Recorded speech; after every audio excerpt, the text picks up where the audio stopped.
Foreclosure filings are up 115% in 2022. Let's talk about what that means for real estate. I keep it real, I keep it real, I keep it real, just keep it real.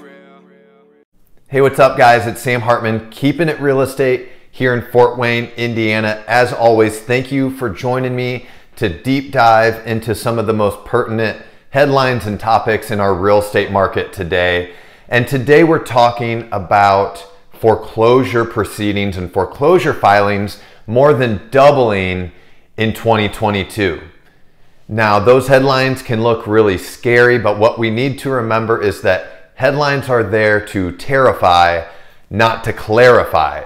And so what I hope to do today is to try to help clarify some of this information, some of this data, put it into context of the real estate market today and the real estate markets of past and what it might really mean for us here. I hope this helps create some clarity about this headline and hopefully breeds some confidence for consumers in helping them make great real estate decisions in their lives as well. So let's talk about it.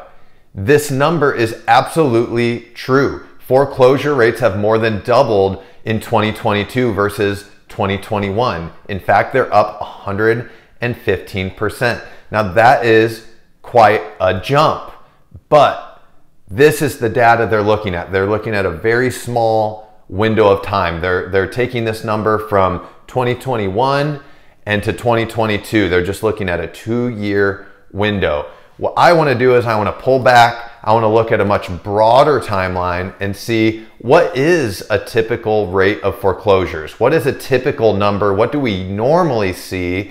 And where does that put us in today's current climate? Now, as you can see, we are still at extremely low foreclosure numbers. During the mortgage crisis and the housing crash of 2008 and the years following, you can see we had almost 3 million foreclosure filings across the United States. And following those peaks in 2010, there were multiple years of over 1 million foreclosures happening in the US every year. But as the economy strengthened, as the housing market continued to plug along in a great, strong, positive direction, those foreclosure numbers dwindled year after year after year. Now, in 2020, because of COVID, the government stepped in and they put basically a freeze to the foreclosure process. So you can see in 2020 and 2021, those are some of our most record year lows of foreclosure filings. And so obviously now that that government program is over, we're going to see an increase in foreclosures in 2022. We'll probably even see an increase in foreclosures in 2023 as well. But the question is this something to be concerned about? Is this something that's going to drastically affect our housing market? Is it going to affect housing values because we're seeing more foreclosures coming to the market? Let's look at a little bit of a different perspective of this data and see what it says. So here's a little bit more zoomed in look at this foreclosure data, just going back to 2017. 2017 going forward was kind of our more recent normalized markets. And so on average, they expect about 600,000 foreclosures a year in terms of the foreclosure filings that get filed and recorded.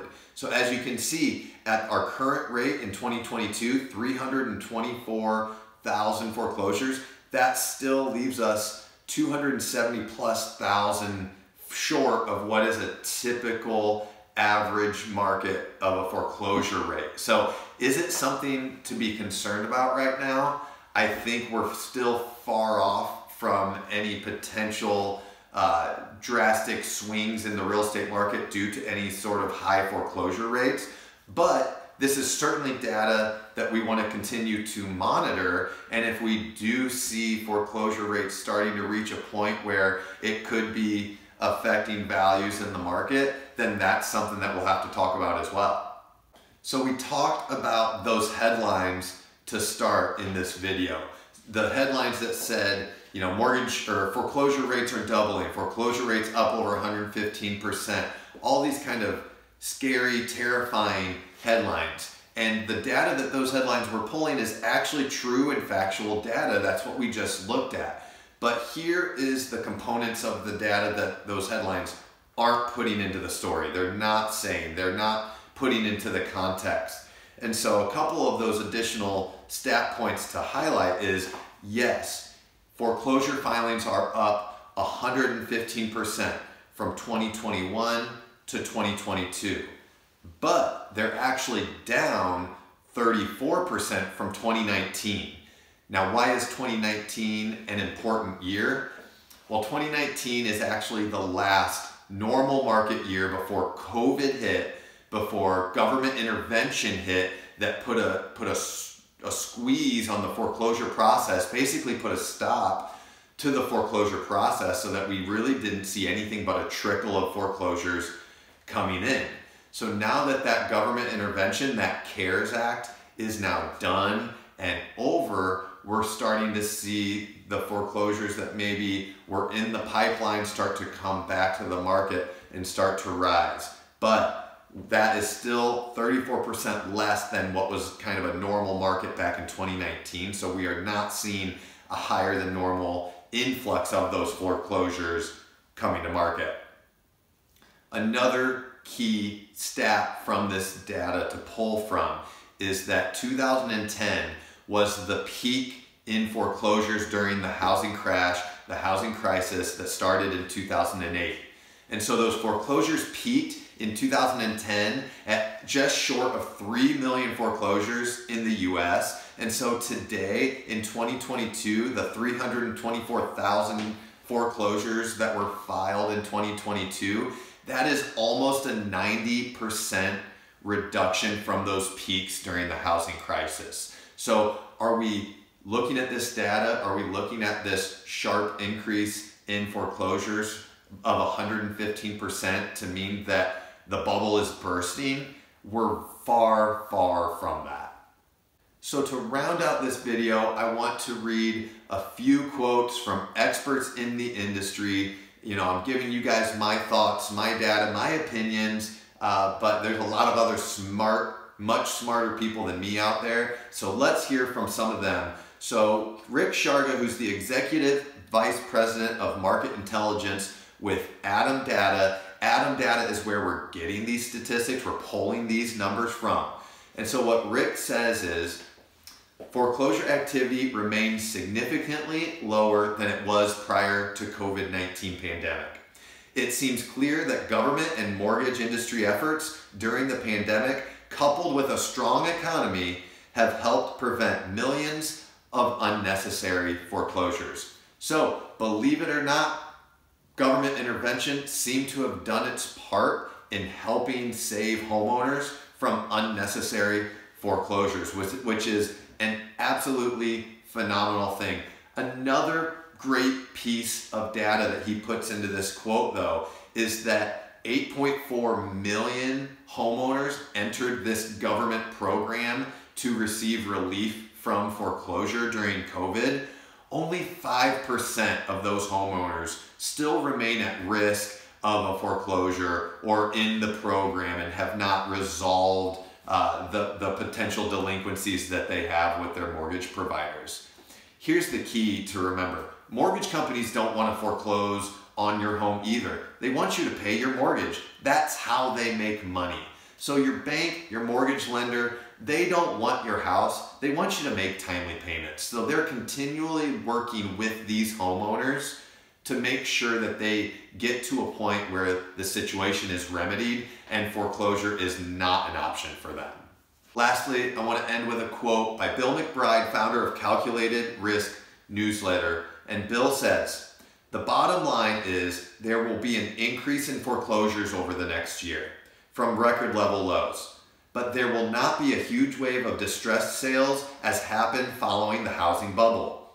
The distressed sales during the housing burst led to cascading price declines, and that will not happen this time."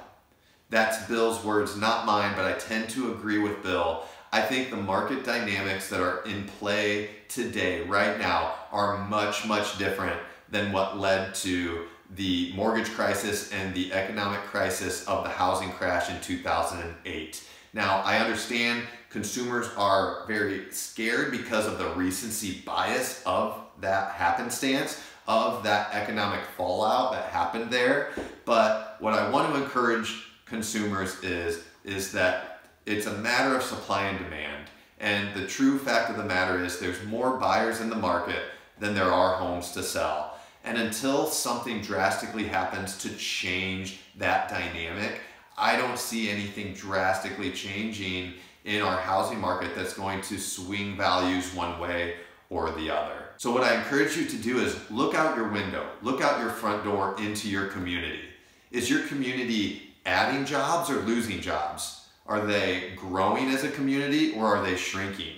Is your city adding features and amenities or are they dwindling and shrinking and taking them away? So I think in Fort Wayne, Indiana, we are in an extremely healthy market. We are in, across the board, a fairly affordable market as it pertains to the United States. And I think our community is growing and thriving, which is going to mean health for the real estate market for a long time to come. Let me finish with one piece of advice for buyers and one piece of advice for sellers. Buyers, here's my advice. Foreclosures are increasing. So you might see more foreclosures hitting the market as you are conducting your home search. My suggestion to you, my advice to you is be open to that opportunity. What I'm seeing in today's market is that really, truly turnkey, beautiful new homes are selling quickly for top dollar, but homes that maybe need a little work and need a little bit of equity growth and elbow grease and repair, those homes are what's sitting on the market longer. That could mean opportunity for you to put in the sweat equity, put in the elbow grease, and to begin building your wealth as a homeowner. And sellers, here's my advice to you. You probably have a great amount of equity in your home. Over the last 5 years, the average home in Indiana has appreciated by over 50%. And so do not let the foreclosure process consume you if you have equity and value in your home. You would be better off to sell that home, put the money in your pocket, and move on into maybe a rental situation or a temporary situation until you figure out those life circumstances that maybe have put you in trying economic times. But do not let a bank foreclose on your home and take your home's equity away from you. Home sellers have more options today than they ever had before when it comes to being in financial trouble, making their mortgage payments. So make sure you reach out to an expert. If you are getting those phone calls, those mailers from your lender, make sure you reach out to an expert to discover the options that might be available to you. That's it, guys. Thanks for sticking with me on this deep dive. I hope this information was valuable. As always, we're trying to bring context and clarity to today's real estate market headlines so that hopefully you as consumers can build the confidence it takes to make great real estate decisions. Thanks again for sticking with me. If you think someone could value from this information, make sure to share this video with them and make sure you keep it real estate out there, guys. I keep it real, I keep it real, I keep it real, just keep it real.